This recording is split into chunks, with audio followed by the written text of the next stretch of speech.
দোকানের মতন পারফেক্ট বোঁদে তোমরা ঘরেই তৈরি করতে পারবে, একদম সামান্য কিছু উপকরণ দিয়ে, যেটা তোমাদের ঘরেই থাকবে। তো চলো কিভাবে বানালাম সেটাই তোমাদের সাথে শেয়ার করি। প্রথমে একটা বাটি নিয়ে নেব, তার মধ্যে চায়ের কাপ মেপে 1 কাপ দেব বেসন। বেসনটাকে ভালো করে চেলে নেব যাতে কোনো দানা দানা না থাকে। তারপর 1 কাপ দেব জল। জল পরে লাগলে একটু সামান্য দিতে পারবো, আমার লেগেছিল। তো যাই হোক, এইবার ওটাকে ভালো করে ফেটিয়ে দিয়ে দেবো একটু বেকিং পাউডার। বেকিং পাউডার দিয়ে আরও একটু ফেটিয়ে নেবে। ফেটিয়ে অন্য একটা পাত্রে কিছুটা বেসন তুলে নিয়ে তাতে ফুড কালার দিয়ে রেখে দেবে। ব্যাস হয়ে গেল। এইবার একটা কড়াইতে কিছুটা পরিমাণে তেল একদম হালকা আঁচে গরম করে নেবে।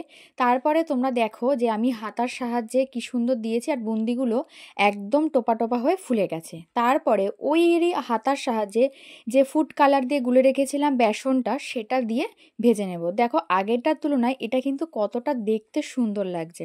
তো যাই হোক, সেরমভাবেই আগের মতন করে ভেজে নেব। তারপরে একটা কড়াইতে 1 কাপ, চায়ের কাপের 1 কাপ দেব চিনি আর 1 কাপ দেব জল দিয়ে, তার মধ্যে দিয়ে দেব গোলাপ জল আর ঘি। আর কেশর থাকলে তোমরা দিতে পারো, যেহেতু আমার ছিল না তাই আমি দিইনি। ব্যাস একটু ফুটিয়ে নিয়ে 2 ঘন্টা রেস্টে রেখে দেবে।